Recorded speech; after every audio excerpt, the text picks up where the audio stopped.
सब कहते हैं नाम जप करो, नाम जप करो, नाम जप करो। उससे क्या हो जाएगा?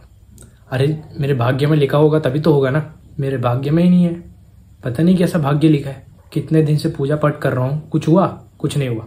अरे भगवान होंगे तभी तो कुछ होगा ना। क्या आपके भी ऐसे विचार हैं? आप भी ऐसा सोचते हैं? तो ये प्रसंग आपके लिए ही है, बड़े ध्यान से सुनना। ये स्टोरी आपकी सोच बदल देगी। राधे राधे दोस्तों।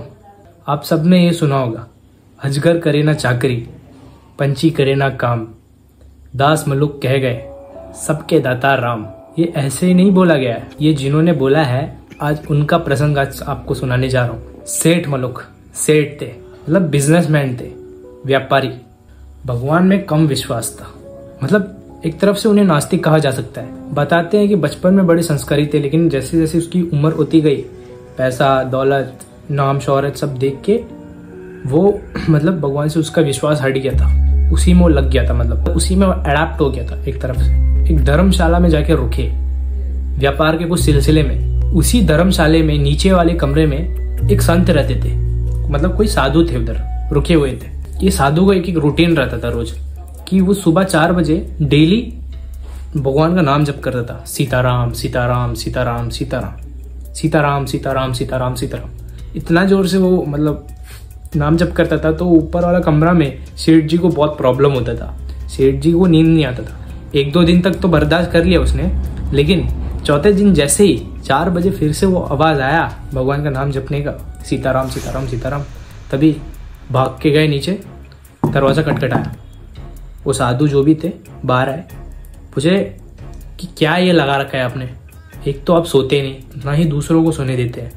ये करके क्या मिलेगा आपको? तक खार करके इंसान आता है इधर सोने के लिए और आप यहाँ में सीताराम सीताराम लगा के रखे हैं। सुबह खत्म हो, उठो, नाश्ता पानी करो, उसके बाद पूरा दिन पड़ा है आपको, कौन रोकता है आपको? तो वो जो साधु महात्मा थे वो मुस्कुराते हैं और उनसे ये कहते हैं कि बेटा ये कान पान सारी व्यवस्थाएं उन भगवान की वजह से तो है, श्री राम की वजह से तो है। यदि वही किसी को कान पान और व्यवस्थाएं नहीं देंगे तो फिर कैसे दिनचर्या चलेगी, कैसे पूरा दिन आराम से कटेगा? उनके बिना तो कुछ भी संभव नहीं। तो सेठ कहते हैं तो अच्छा, तो आप ये कह रहे हैं कि आपका जो नाम है इसी से आपका दिनचर्या चल रहा है, मतलब सारी व्यवस्थाएं हो रही है, कुछ भी मन में आता है कुछ भी कह देते हो महाराज, कुछ काम धंधा तो आपको करना है नहीं, नाम जप करना है, बस ये ढोंग करना है आपको। ऐसे व्यवस्थाएं नहीं बनती, ये काम धंधा करना पड़ता है, मेहनत करनी होती है। जब मेहनत करते हैं ना तभी आपका भाग्य चमकता है, धन आता है, उससे व्यवस्थाएं बनती है। ये नाम जप करने से कुछ नहीं होता।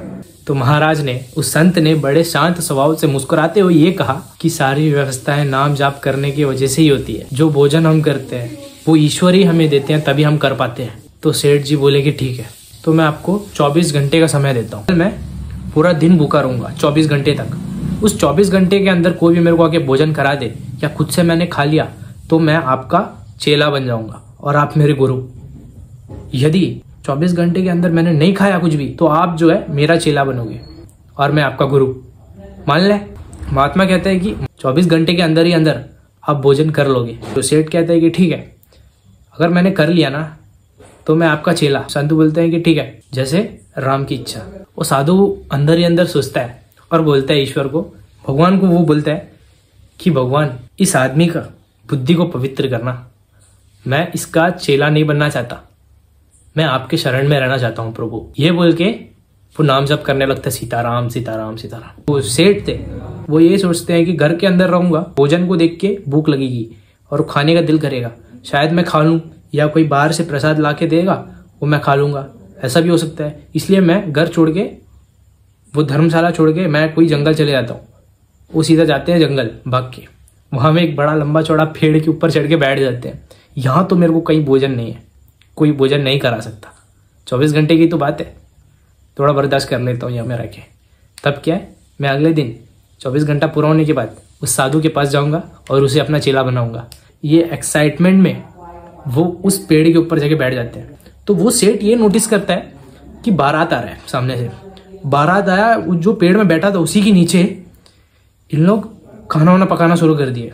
उसी जगह में टेंट उंट लगा दिए, मतलब अगला दिन खाना वाना खा के कैसे भी निकलना है। पूरा मतलब भूखे थे, टायर्ड थे उन लोग, थोड़ा आराम भी कर रहे थे। तो आए, खाना वाना बनाए, बड़ा बड़ा मतलब बहुत सारा रसगुल्ला, गुलाब जामुन, ये सब बहुत सारा मीठा आइटम था और बहुत सारा चीज था, पुलाव उलाव से लेके सब चीज। तभी बहुत सारा सैकड़ों घोड़े एक साथ कहीं से दौड़ के आ रहे हैं। सेठ जी को आवाज आता है कि कहीं से सैकड़ों की तादाद में कोई घोड़े दौड़ के इस तरफ ही आ रही है। पुराना समय था, पुराना समय की बात कर रहा हूँ। पहले के समय में डाकू कैसे आते थे, तो डाकू ही थे। डाकू मतलब उस लोगों को पता चल गया था कि कोई डाकू है जो आ रहा है। उन लोग क्या करे, बारात वाले लोग खाना वाना वहीं छोड़ के भाग गए। भागने के बाद डाकू वहां पहुंचे तो क्या वहां में पूरा खाली था। खाली जो भोजन बनाए के रखे थे वो वहां में था और कोई नहीं। वहां से जितना भी आदमी था सब चले गया था, तो भोजन खाली वहां पड़ा हुआ था। तो इनको भी भूख लग गया। इनके जो मतलब ये जो गुंडे थे, ये जो डाकू आए थे, उसमें से बहुत सारा डाकू बोलते हैं कि सरदार से अपना बोलते हैं कि सरदार देखो यहाँ में भोजन है, हम लोग को तो भूख भी लग रही है, यहीं से खा के निकल जाते हैं। तो सरदार क्या बोलता है पता, नहीं, ये हमारे लिए जाल बिछाया गया, कोई है जो हमें ये भोजन खिलाना चाहता है, और जैसे ही हमें भोजन कर लेंगे हमारी मृत्यु हो जाएगी, हम लोग मर जाएंगे, हम लोग सब मर जाएंगे। सब ये कोई जाल बिछाया है, उसको ढूंढो, ये जो भी जाल बिछाया है वो यहीं कहीं है, उसको ढूंढो। अब सब ढूंढने में लगे हैं। सेठ जी सब सुन के, ये सारा दृश्य देख के हैरान हो जाते हैं। अब ये ऊपर बैठ के कांप रहे हैं। तभी उसके शरीर में कुछ हलचल होता है, तो वो पेड़ में कुछ हलचल की वजह से पत्ती उत्ती हिलता है, तो उसमें से एक डाकू की नजर उस पेड़ पे पड़ती है। तो वो ये पाता है कि एक आदमी ऊपर बैठा हुआ है। अब वो बोलता है कि सरदार देखो एक आदमी ऊपर बैठा हुआ है। तो सरदार बोलता है, अरे कौन है ऊपर, नीचे आ। अब उसका तो सब चीज पैंट में हो गया था, सब पकड़ के उसको नीचे उतारते हैं। अब वो जो सेठ थे वो बोलते हैं कि सरदार मैंने कुछ नहीं किया, मैं निर्दोष, मैं कुछ नहीं किया, मैंने ना ही ये खाना बनाया ना ही कुछ किया, आप मेरे को छोड़ दो, मेरे को जाने दो। तो सरदार बोलता है, अरे ऐसे कैसे जाने दो। तो आदमी जो सेठ है वो बोलते हैं कि मेरे को काटो मत, मेरे को मारो मत, मेरे को गोली मत मारना। तो सरदार बोलते हैं कि गोली नहीं मारूंगा, तुमको खाली खाना खिलाऊंगा। अब जो सेठ थे वो बोलते हैं कि नहीं नहीं नहीं, खाना तो मैं बिल्कुल भी नहीं खाऊंगा, मैं तो कसम का है, भोजन तो मैं करूंगा नहीं। तो सरदार बोलते हैं कि देखा, इसमें तो जहर मिलाया हुआ है, हमारे खिलाफ साजिश रची है, भोजन करा के हमको मारना चाहते हैं ना, ये तुम्हारा प्लान है, तुम कैसे नहीं करोगे भोजन, तुम्हें तो करवाया जाएगा, इसके हाथ पैर बांधो।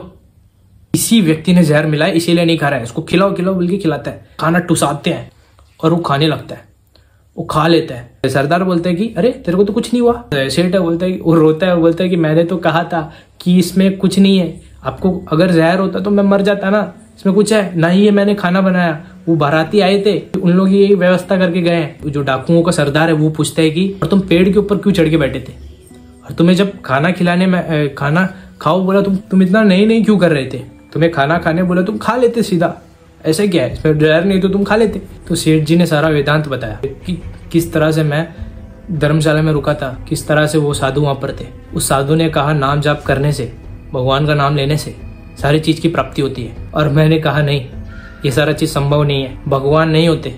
और देखिए उनकी बात सत्य हुई, किस तरह से वो बारात आया, किस तरह से आप आए, और किस तरह से हाथ पैर पकड़ के मेरे को कैसे कैसे करके भोजन टुसा ही दिया। आज मुझे यकीन हो गया कि सबके दाता राम है। अजगर करे ना चाकरी, पंछी करे ना काम, संत मलुका कह गए सबके दाता राम।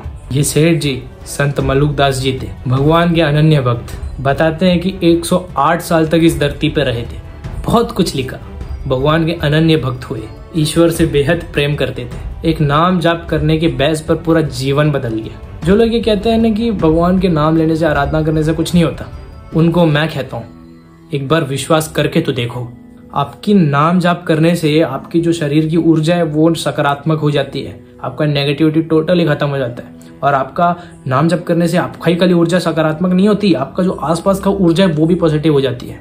और जब आपकी आसपास की ऊर्जा बदल जाती है, सकारात्मक हो जाती है, तो ऐसी कोई चीज नहीं होती जो असंभव हो, क्योंकि मेरे भगवान के डिक्शनरी में असंभव वर्ड ही नहीं है। आपने चीज नोटिस किया है, जंगल में इतने बड़े बड़े वृक्ष होते हैं, आपने कभी नोटिस किया है कि कौन आके उनको पानी देता है? ये अनंत ब्रह्मांड में जितने भी जीव है, समस्त जीवों का शासन करता ईश्वर है। मतलब एक चींटी का भी जो कदम का चाल है उसको भी सुनता है मेरा माधव, तो आपका क्यों नहीं सुनेगा? आप एक बार नाम जप करके तो देखो, पूरा जीवन नहीं बदला, मेरा नाम बदल देना। और जिस दिन आप विश्वास करना शुरू कर देंगे ना, आपको हर कदम कदम में चमत्कार दिखना शुरू हो जाएगा। हर कदम कदम में भगवान मेरे से कितना प्रेम कर रहे हैं ऐसा दिखना शुरू होगा ही होगा, पक्का है, गारंटी के साथ बोल रहा हूँ। आप हर कदम में भगवान की कृपा को देखोगे। चमत्कार तो हो ही रहा है लेकिन आपको दिख नहीं रहा है। आपके साथ बहुत सारा चमत्कार हो रहा है लेकिन आपको दिख नहीं रहा है। आप मतलब सोच रहे हो कि ऐसा कुछ नहीं है, लेकिन आप जब नाम जप करना शुरू कर दोगे ना, तो ये अज्ञान का पर्दा जो होता है ना, जो आपको भगवान का चमत्कार दिखाने से रोक रहा है, हो रहा है लेकिन आपके साथ वो दिखाने से रोक रहा है आपको, वो हट जाएगा। और वो जब हटेगा ना, वो जब हटेगा तो आपको क्लियर कट दिखना शुरू हो जाएगा कि भगवान मेरे को कैसा कैसा मदद कर रहा है। लिटरली चमत्कार होता हुआ आपको दिखाई देगा भाई।